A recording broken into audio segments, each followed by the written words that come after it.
কাঁচা মিষ্টি আম খেতে কিন্তু খুব মজা, আর সেটা যদি হয় আচার তাহলে তো কথাই নেই।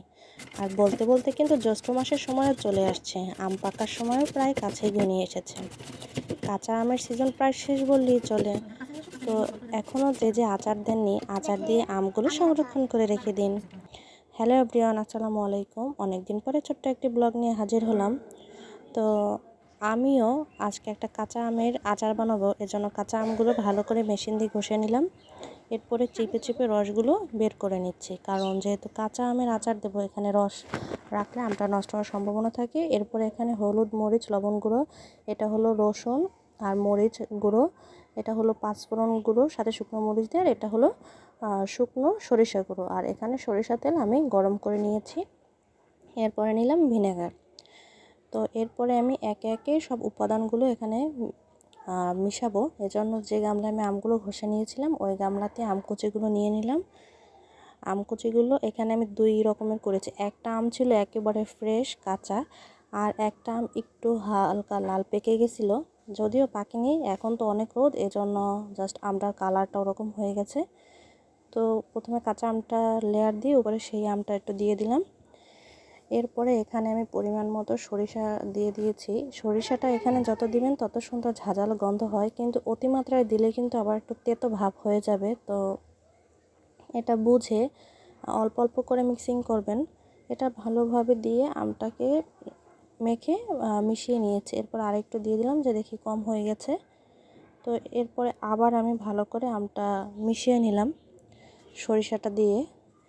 তো এরপরে এখানে আমি অ্যাড করব শুকনো পাঁচফোড়ন গুঁড়ো, শুকনো মরিচ দিয়ে যেটা আমি করে রেখেছিলাম সেইটা। আমি কিন্তু খুব মিহি করিনি, হালকা একটু আধা ভাঙা টাইপের করে নিয়েছি। দানা দানা কিন্তু আছে, খুব মিহি করলে এটা ভালো লাগে না। তো এরপরে একে একে সব উপাদানগুলো আমি ঢেলে নেব। এরপরে আমি সেই কাঁচামরিচ আর রসুন যেটা আধা ভাঙা করে রাখা সেটা দিয়ে দিলাম।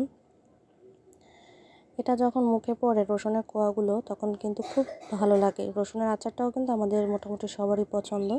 এরপর এখানে কালারের জন্য আমি হলুদ, মরিচ আর লবণটা দিয়ে নিলাম। তো এরপরে যেহেতু এখানে অনেকগুলো মরিচ দেয়, হাত দিয়ে ভেবেছিলাম যে মিশাবো না, চামচ দিয়ে একটু নাড়াচাড়া করলাম। এরপরে আমি হাত দিয়ে ভালো করে আবার মিশিয়ে নিলাম, যে দেখি না চামচ দিয়ে হচ্ছে না, হাতটা একটু জলালে সমস্যা নেই। এরপরে এখানে আমি 1 কাপ পরিমাণে ভিনেগার দিয়ে নিলাম। ভিনেগারটা দেওয়া যেহেতু আমি আমটা চাইলেও 1 মাসের মধ্যে শেষ করতে পারবো না, সংরক্ষণ করে রাখতে হবে, এজন্য। এবার একটু টেস্ট করে দেখলাম, আলহামদুলিল্লাহ ভালোই হয়েছে। তো এরপর গরম করে রাখা সরিষার তেলটা দিয়ে আবার একটু মাখিয়ে নিলাম। আচার কিন্তু প্রায় কমপ্লিট। যেই না আমি সরিষার তেলটা দিলাম, আচার থেকে এত সুন্দর একটা ফ্লেভার আসছে। এই আচারটা ভর্তা, গরম ভাত, খিচুড়ি, তারপরে হলো পোলাও, এটার সাথে কিন্তু খুবই মজা। এটা চাইলে আপনারা বানাতে পারেন, একদমই ঝামেলা কম। তো এরপরে আমি বয়মে একটু সরিষার তেল দিয়ে একে একে আচারগুলো ঢেলে নিলাম। ঢেলে নেওয়ার পরে আমি এগুলো একটু রোদে রাখবো। এগুলো কিছুদিন পর পর একটু রোদে দিলেই যথেষ্ট। ফ্রিজে না রাখলেও আমটা নষ্ট হবে না, ফ্রিজে রাখারও কোনো দরকার নেই। আর এই আমের আচারটা আমাদের বাসার সবার খুব পছন্দ।